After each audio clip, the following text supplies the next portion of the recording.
Hey everybody. In a rare, ooh, my hair's all messy. That's what happens when you get one day off, right? Uh, I'm gonna do a double update today because Justin Trudeau just made some incredible announcements regarding the coronavirus.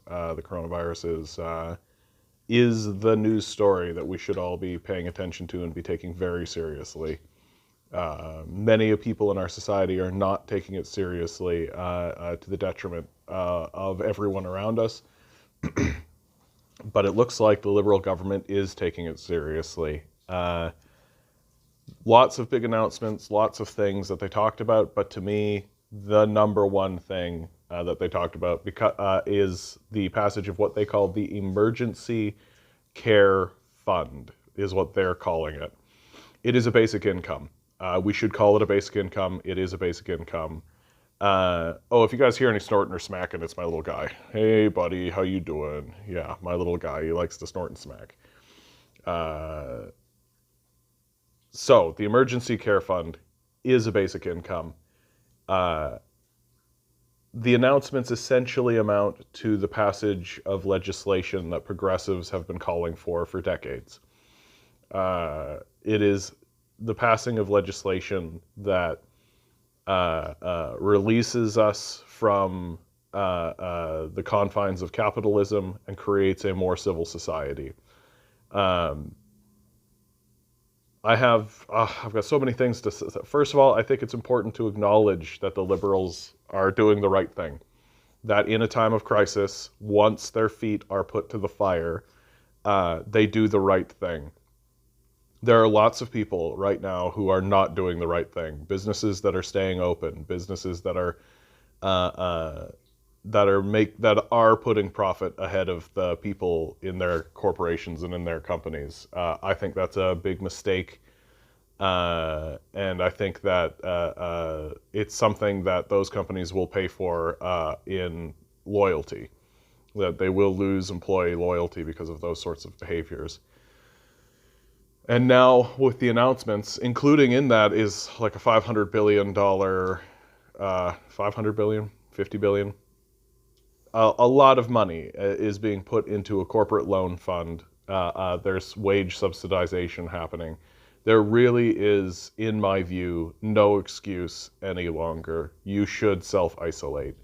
If you are working in the retail sector, if you are working in a shop, if you are working in any of these sort of direct contact with the public sectors, you absolutely should self-isolate. You absolutely should be doing everything you can to lessen the curve of this. And so I understand and I respect that people are going to be looking at this day to day, but I know exactly how this is going to go. Like in times of crises, this is when policies that would otherwise be considered controversial can be passed in the society and the society will accept it. The basic income is one of those things. If to hear the Trudeau government, again, I think that we need to give credit to the Trudeau government for once their feet were put to the fire, they did the right thing here. They are acting rationally. They are acting in accordance to the needs of the populace. They're taking this very seriously, and they're taking it very seriously by abandoning capitalism. Because capitalism is a system of abandonment. It's a system that fails. It doesn't work. It does one thing very well, which is exploit the populaces that are inflicted by it for the benefit of a very, very small percentage of wealthy billionaires. That's its role in the society, and it doesn't do anything else very well. It's a system of exploitation, and I'm happy to see that when a crisis arises that reveals the fallacious nature of capitalism, that our government is willing to step in with appropriate socialist measures. And these socialist measures, my fear, of course, is that these socialist measures that should be the backbone and the foundation of our society are being treated as emergency measures. That's why they've called it the emergency fund, right? That's why they've called it the. You can hear it when they speak. I'm listening to all these speeches they're giving, and they're all saying, "This is an emergency fund. This is going to get us through this time, this trying period, before we get back to normal, before we get back to rebuilding things. We're rebuilding things now. This virus has revealed that capitalism is designed to collapse, and it has collapsed capitalism and its systems to the ground. We are currently in the state of rebuilding. We're not going to rebuild after the virus is over. What we will be doing then, if we have a brain in our head, is fighting against the return of a system of exploitation.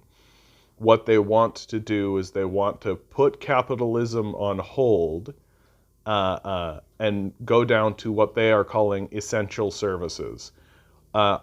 If I were to translate that in a capitalist socialist method, it would be that capitalism is a non-essential service.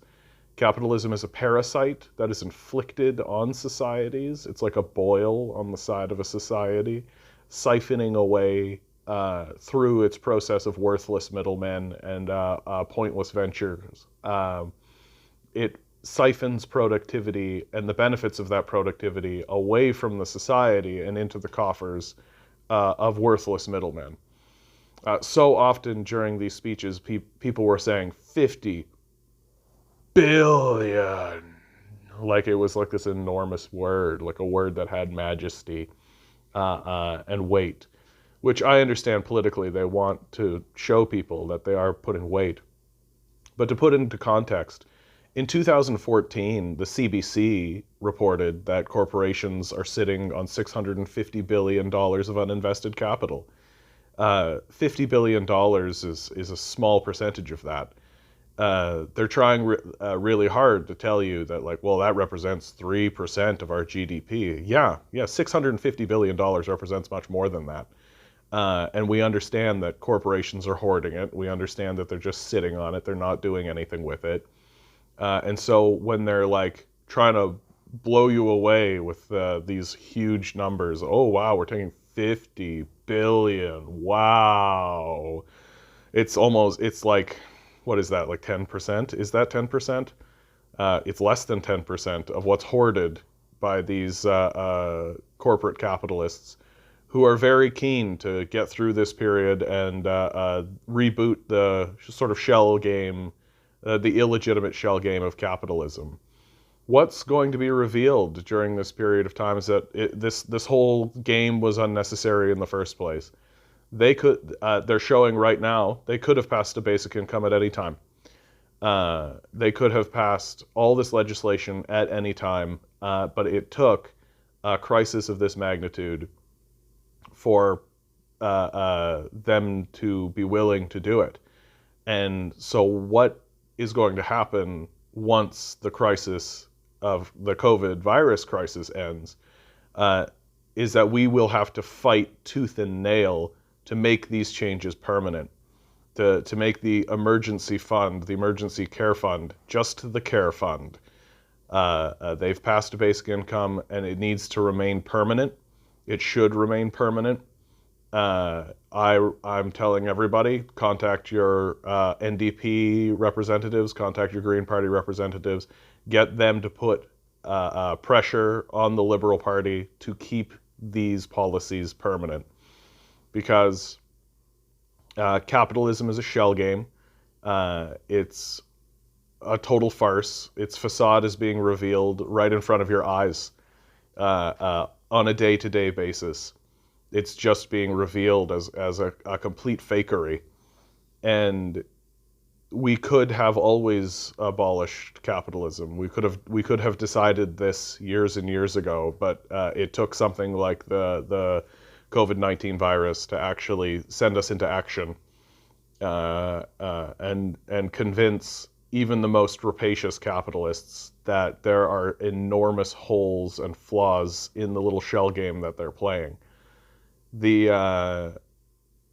And so as the system rebuilds itself, once the virus goes through, as the system begins to rebuild itself, as we are living in a rebuilt socialist society, and as we attempt to continue rebuilding the socialist society, the capitalists will attempt to come by and reclaim the society and funnel it into its failed systems once again, because its failed systems exploit the populace and enrich a small group of people, which is what these banking CEOs want. They're not interested in your well-being. They're not interested in the well-being of the society.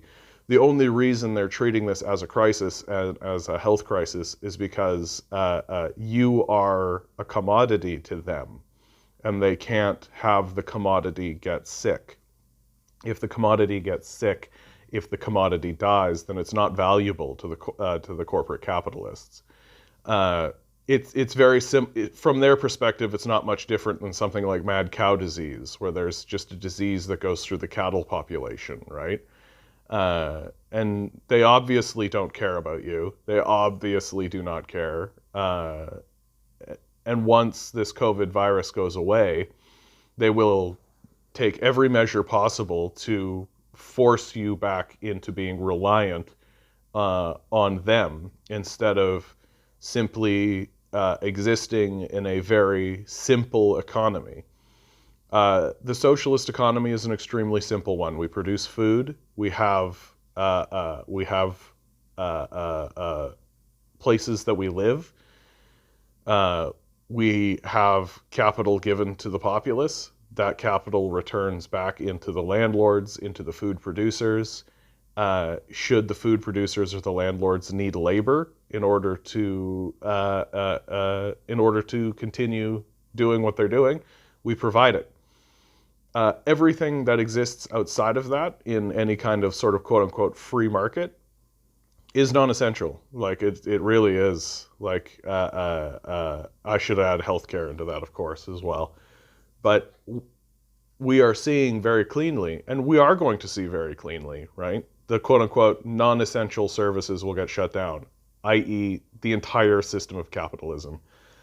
Because the entire system of capitalism is non-essential. It's just a pack of worthless middlemen who are attempting to siphon away your labor and productivity into their own coffers. They don't do anything. They're not meaningful. All they are little boils on the side of the society attempting to empower themselves and enslave you. And we have to, once this virus passes through, we really, truly have to fight tooth and nail to keep these changes, which are being treated as emergency changes, we have to fight tooth and nail to keep them in place, to make them permanent. Because they will remove them, and they will just throw you back into the factories, throw you back into these jobs. They will just make it so they will separate you from your children again. They will separate you from any chance of building any kind of life that exists outside of their model, outside of this illegitimate model that has failed you and will continue to fail you and will fail you repeatedly and repeatedly and repeatedly. And every time it fails you, the people in power will revert back to socialism. Because socialism works. It's a functioning system that cares about the citizens of the society first and foremost, instead of exploiting them for the benefit of worthless middlemen who will abandon you and have abandoned you as fast as they possibly can. Whew. One of the things I think is really important to remember is leading up, right now we are dealing with a crisis as a people. There have been millions of people who have been dealing with crises this whole time. Millions of people who have been dealing with crises of this level, of this concern, for years and years and years and years. And something like a basic income is going to come in and it's going to revolutionize the way they live in the society. It's going to completely alter the way that they view their society. It's going to completely alter the way that they live in the society.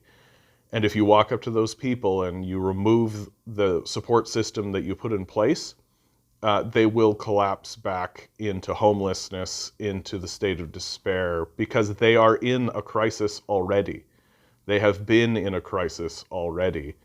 And now we are seeing what it takes to deal with a crisis. And what it takes to deal with a crisis is socialism, is policies like a basic income, and it's to be a rational adult and to look at the problems that exist in the society, acknowledge that capitalism has failed completely as a system. Nice idea, but goodbye.